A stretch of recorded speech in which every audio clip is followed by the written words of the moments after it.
أعوذ بالله من الشيطان الرجيم.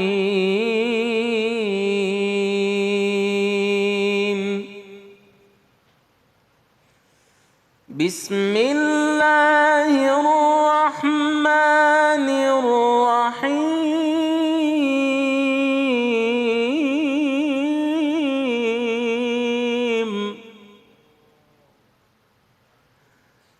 وقل جاء الحق وزهق الباطل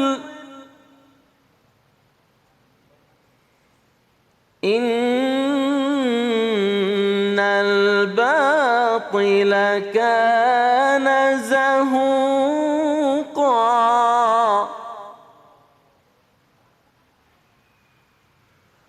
وننزل من القرآن ما هو شفاء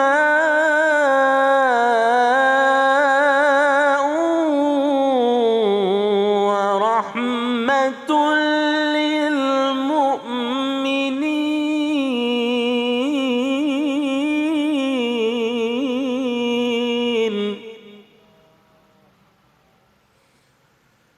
وننزل من القرآن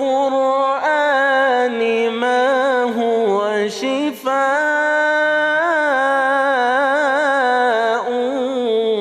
ورحمة للمؤمنين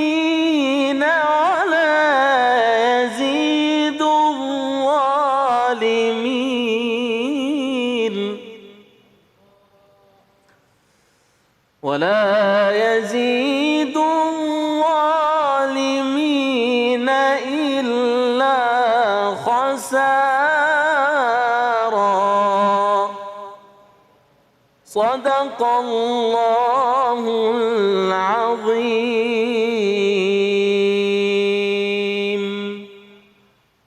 Assalamualaikum warahmatullahi wabarakatuh.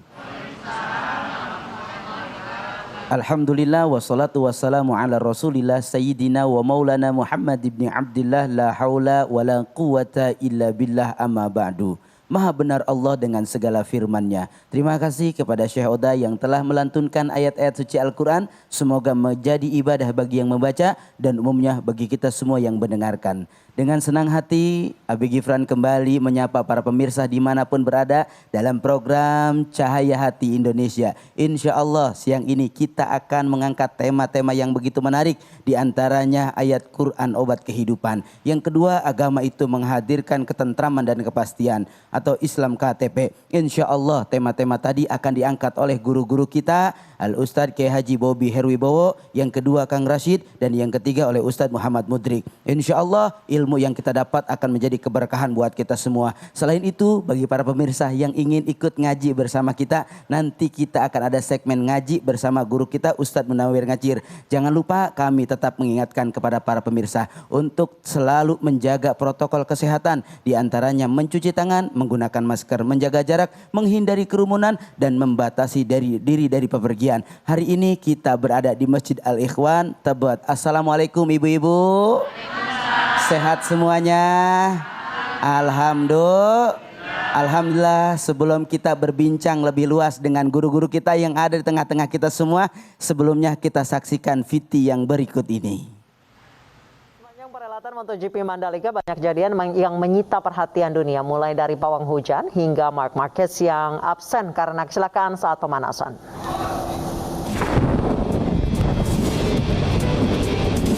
Sambaran petir yang memicu semburat api ini menyertai hujan deras yang melanda kawasan sirkuit Mandalika, Lombok Tengah jelang balapan MotoGP digelar. Akibat hujan deras, balapan terpaksa tertunda hingga 1 jam. Di saat itulah perhatian penonton, rider dan warga dunia tertuju pada aksi Rara Istiati Wulandari, sang pawang hujan yang bertugas pada gelaran MotoGP Mandalika 2022. Sambil merapal doa memohon hujan berhenti, Rara berjalan menyusuri trek sirkuit sambil melakukan ritual. Aksi Rara ini pun mendapat sambutan dari para penonton yang memenuhi sisi sirkuit. Tak hanya penonton, aksi Rara juga mendapat perhatian para rider. Bahkan rider tim Monster Energy Yamaha ini sempat menirukan aksi ritual Rara. Meski menuai pro kontra, namun aksi Rara saat mendoakan hujan berhenti agar balapan bisa dimulai mendapat pengakuan. Bahkan melalui akun sosmednya, MotoGP mengakui keberhasilan kerja Rara. Pemirsa, ini tayangan yang sangat menjadi viral di negeri kita. Kita ikut sejenak mengomentari, bahkan mungkin mudah-mudahan ini banyak ilmu buat kita semua. Kita menyapa kepada guru-guru kita semua yang ada di tengah-tengah kita. Assalamualaikum warahmatullahi wabarakatuh. Guru-guru sehat? Waalaikumsalam warahmatullahi wabarakatuh. Ibu Bobi sehat? Alhamdulillah. Kang Rashid sehat? Ustadz Mudrik sehat? Baik, dari tayangan tadi saya minta kepada Ustadz Bobi bagaimana agama Islam menyikapi tentang kebesaran Allah yang bernama hujan ini. Bismillahirrahmanirrahim. Assalamualaikum warahmatullahi wabarakatuh. Alhamdulillah. Assalamualaikum warahmatullahi wabarakatuh. Wassalatu wassalamu ala asyrafil anbiya wal mursalin sayyidina wa habibina wa maulana Muhammadin wa ala alihi washabihi ajmain amma ba'du. Hujan itu kebesaran Allah Subhanahu wa taala jemaah. Dan dia adalah anugerah. Anugerah. Kalau bumi ini tidak ada hujan, maka insya Allah kering kerontang dan kita kesusahan. Air susah dan penghidupan semuanya bakal susah. Dan hujan itu adalah keberkahan yang Allah turunkan. Dalam surat Qaf, surat 50 ayat 9, Allah Subhanahu wa taala berfirman, A'udzubillahi minasyaitonir rajim, wa nazzalna minas sama'i ma'an mubaraka fa'ambatna bihi jannatin wa habbal hasid. Kami turunkan dari langit ma'an mubaraka, air yang penuh dengan keberkahan. Dan kemudian banyak tumbuh-tumbuhan bisa tumbuh dari air yang Allah turunkan itu. Rasulullah SAW dalam riwayat pernah begitu hujan turun, Rasulullah keluar ikutan main hujan tuh, Ustaz Abe. Ikutan main hujan, Guru? Main hujan. Dan para sahabat kemudian melihat Rasulullah dan kemudian ikutan. Dan begitu ikutan, kata Rasulullah, air ini baru datang dari Robnya. Masya Allah. Bagusnya kemarin di Mandalika tuh semua pembalap ikutan mandi hujan harusnya ya. Benar. Dan Masya Allah itu juga keberkahan. Dan bagaimana menyikapi hujan? Apakah hujan ini diperlukan? Kalau lagi kering. Kan Rasulullah SAW pernah doa, Allah maskina, ya Allah turunkan hujan. Dan ketika hujan terus menerus kayak kemarin di Mandalika, para sahabat juga minta pada Rasulullah agar hujan dihentikan. Dan emang ada hujan dihentikan? Nggak ada. Kata tadi ngobrol sama Kang Rashid juga begitu. Tapi Rasulullah pernah berdoa, Allahumma hawalina wala alaina. Jadi kalau pengen hujan itu nggak ada di depan kita, nggak ada di atas kita, doanya adalah begini jemaah, ikutin ya. Yang di rumah ikutin. Allahumma, coba. Allahumma hawalina wala alaina. Udah hafal belum? Lagi ya. Allahumma hawalina wala alaina. Ya Allah, berikan hujan di sekeliling kami, bukan di atas kami. Jadi itu digeser sama Allah, lewat malaikat digeser. Kemana? Ke bukit-bukit, ke bebatuan, kepada pepohonan yang membutuhkan. Masya Allah, terima kasih Guru, luar biasa.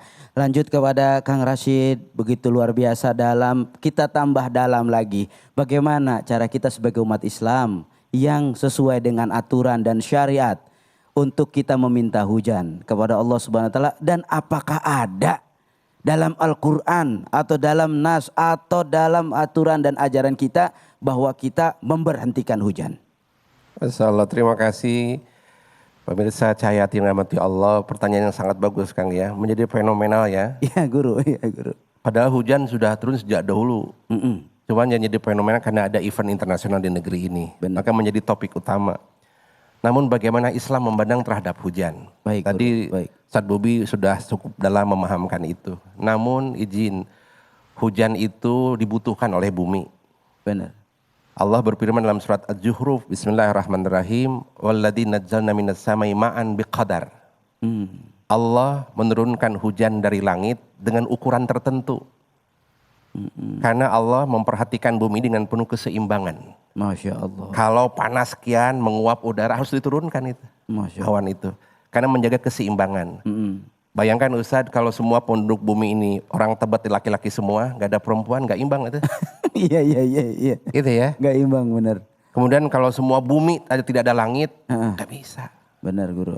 Maka Allah imbangkan panas dengan dingin hujan. Allah imbangkan negatif dengan positif. Keseimbangan. Itu hikmah yang pertama. Yang kedua punten sekali, namun maaf.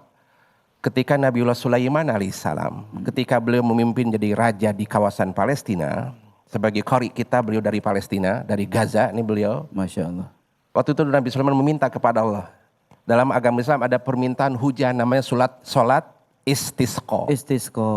Memohon hujan. Tapi tidak ada untuk memberhentikan hujan. Tidak ada ya. Sholatnya untuk meminta hujan. Iya, istisqa gitu namanya. Nah maka karena itu Kang Rasid ini hujan berlebihan, maka bertemanlah kepada pemilik hujan. Allahu Akbar. Kalau hujan berlebih atau banjir DKI Jakarta itu. Berteman dengan api, jangan kelebihan apinya, kebakaran hutan Amerika. Masya Allah. Jadi deketinlah pemilik hujan, deketin pemilik api. Siapa dia? Allah Subhanahu wa taala. Jadi ketika nampak kemahakuasaan Allah di muka bumi ini, tampakkan kehambaanmu kepada Allah.